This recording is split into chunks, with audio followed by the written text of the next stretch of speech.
warahmatullahi wabarakatuh.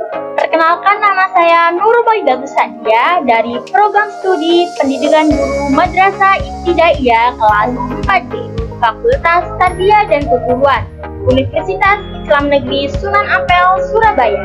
Pada video kali ini saya akan membahas mengenai metodologi pembelajaran bahasa Arab bagi siswa MI sebagai pembelajaran pemula. Dan dalam metodologi ini saya akan membahas dua metodologi. Nah, yang pertama ada metode Total Physical Response atau TPR. Jadi, metode Total Physical Response adalah sebuah metode pengajaran bahasa yang dikembangkan oleh James Asser, seorang profesor psikologi di Universitas San Jose, California. Metode ini merupakan metode pengajaran bahasa yang banyak diterapkan oleh guru bahasa asing di dalam kelas. Metode ini adalah salah satu metode pengajaran bahasa yang sangat populer dan relevan untuk diterapkan dalam pengajaran bahasa Arab untuk anak-anak atau young learner.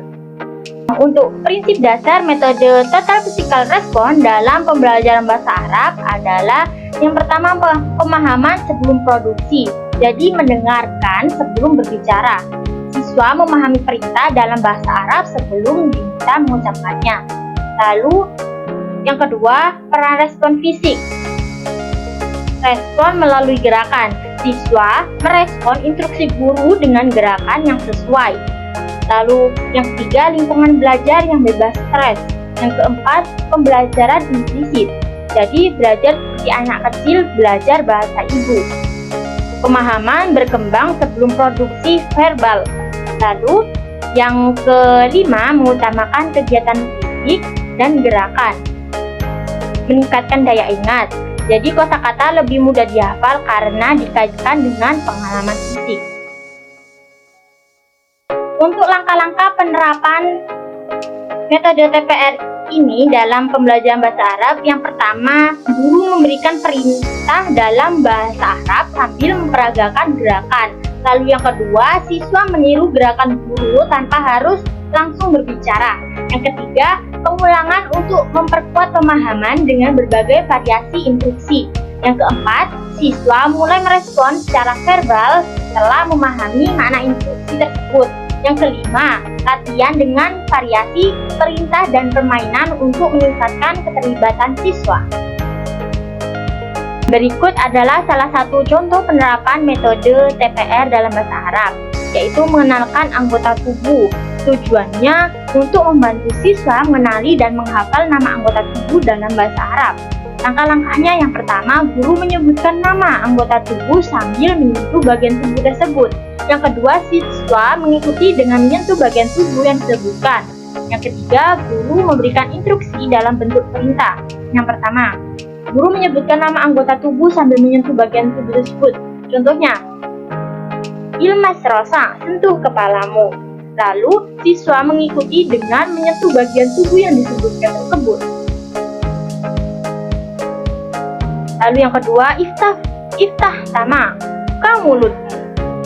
Lalu, irfar yada al-yumna, angkat tangan kananmu. Nah, untuk kelebihan metode TPR ini, yang pertama, yaitu menyenangkan dan menarik. Aktivitas fisik membuat pembelajaran lebih dinamis dan tidak membosankan, terutama bagi anak-anak. Lalu metode ini menciptakan suasana belajar yang santai dan mengurangi stres. Yang kedua, memudahkan pemahaman. Korelasi antara bahasa dan tindakan membantu siswa memahami makna kata dan frasa secara langsung. Dan juga pemahaman mendahului produksi sehingga siswa tidak dipaksa untuk berbicara sebelum siap. Yang ketiga, efektif untuk pemula. TPR sangat cocok untuk pengajaran kosakata dan perintah sederhana terhadap awal pembelajaran bahasa. Yang keempat, meningkatkan daya ingat. Gerakan membantu siswa mengasosiasikan kata dengan tindakan sehingga lebih mudah untuk diingat. Untuk kekurangan metode TPR ini, yang pertama terbatas pada kosakata konkret. TPR lebih efektif untuk mengajarkan kosakata yang berkaitan dengan tindakan fisik. Lalu kesulitan siswa dalam menerjemahkan teks bahasa Arab ke dalam bahasa Indonesia. Yang kedua, kurang cocok untuk tingkat lanjut. Jadi metode ini mungkin kurang efektif untuk pembelajaran bahasa tingkat lanjut yang membutuhkan pemahaman tata bahasa kompleks dan kemampuan berbicara yang lancar. Yang ketiga, membutuhkan banyak gerakan. Jadi kelas dengan jumlah siswa yang banyak mungkin lebih sulit untuk diatur. Yang keempat, kurangnya kesempatan untuk ekspresi kreatif. Metode ini lebih fokus pada respon terhadap perintah sehingga siswa memiliki sedikit kesempatan untuk mengekspresikan pikiran atau ide mereka. Yang kelima, potensi kebosanan. Apabila terlalu sering digunakan, metode ini dapat menimbulkan kebosanan bagi siswa. Nah, yang kedua ada metode audiolingual. Metode audiolingual adalah metode pengajaran bahasa asing yang menekankan pada keterampilan mendengar dan berbicara sebelum membaca dan menulis dengan fokus pada struktur bahasa dan pola kalimat melalui latihan dan pengulangan. Untuk prinsip dasar metode audiolingual ini, yang pertama menggunakan bahasa target dalam instruksi, yang kedua bahasa ibu. Siswa dikurangi agar tidak mengganggu penguasaan bahasa target. Yang ketiga, menekankan pada pengucapan kata-kata. Yang keempat, melakukan latihan intensif. Yang kelima, memfokuskan pada mendengarkan, menirukan, dan melafalkan bunyi. Dan yang keenam, menekankan pada pembelajaran struktur, gramatikal, dan fonologis. Yang ketujuh, berlandaskan pada behaviorisme. Yang kedelapan, mengandalkan pembentukan sebagai dasar pembelajaran melalui banyak pengulangan mekanis. Untuk langkah-langkah metode audiolingual ini, yang pertama yaitu ada pendahuluan, bisa berupa persepsi atau tes awal. Yang kedua, guru membacakan dialog atau bacaan pendek berulang kali. Yang ketiga, siswa mendengarkan tanpa melihat teks. Yang keempat, siswa menirukan dan menghafal teks. Yang kelima, siswa menyusun kalimat lain sesuai pola kalimat yang dipelajari. Yang keenam, siswa mempraktikkan dialog secara bergantian. Yang ketujuh, siswa menjawab soal-soal tertulis atau dinilai praktik berbicaranya. Nah, salah satu contohnya yaitu ada latihan pengulangan. Tujuannya untuk melatih siswa mengucapkan kata-kata dengan benar melalui pengulangan. Langkah-langkahnya, yang pertama, guru mengucapkan kata dalam bahasa Arab, lalu siswa menirukannya berulang kali. Yang kedua, gunakan gambar atau benda nyata agar lebih menarik. Yang ketiga, pastikan siswa mengucapkannya dengan intonasi dan pelafalan yang benar. Contohnya, guru mengucapkan kata kolam, artinya pena, lalu siswanya mengikuti ucapan gurunya tersebut, kolam. Dan yang kedua, contoh kedua, guru mengucapkan kata kitab, yang artinya buku. Lalu siswa juga mengikuti ucapan guru tersebut, kitab.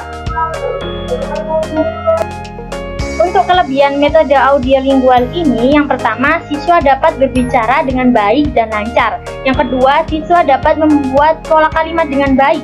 Yang ketiga, siswa dapat membedakan bunyi dan mengucapkannya dengan baik.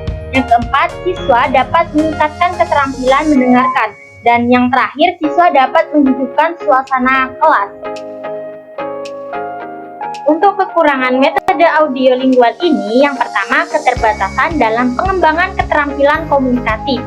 Jadi metode ini lebih fokus pada hafalan dan pola kalimat daripada pemahaman makna secara kontekstual, sehingga siswa kurang terbiasa menggunakan bahasa Arab dalam komunikasi nyata. Yang kedua, kurang menarik bagi siswa. Latihan berulang yang monoton bisa membuat siswa merasa bosan, terutama bagi pelajar yang lebih menyukai metode yang interaktif dan berbasis komunikasi. Yang ketiga, tidak memenuhi kebutuhan siswa dengan beragam gaya belajar. Jadi metode ini sangat bergantung pada pendengaran dan pengulangan, sehingga kurang efektif bagi siswa yang memiliki gaya belajar yang visual atau kinestetik. Yang keempat, siswa tidak boleh menggunakan cara lain atau cara mengurus pikirannya sendiri. Yang kelima, keterampilan yang diperoleh siswa umumnya menetap dan menjadi kebiasaan yang kaku. Nah, cukup sekian dari saya, kurang lebihnya mohon maaf. Wassalamualaikum warahmatullahi wabarakatuh.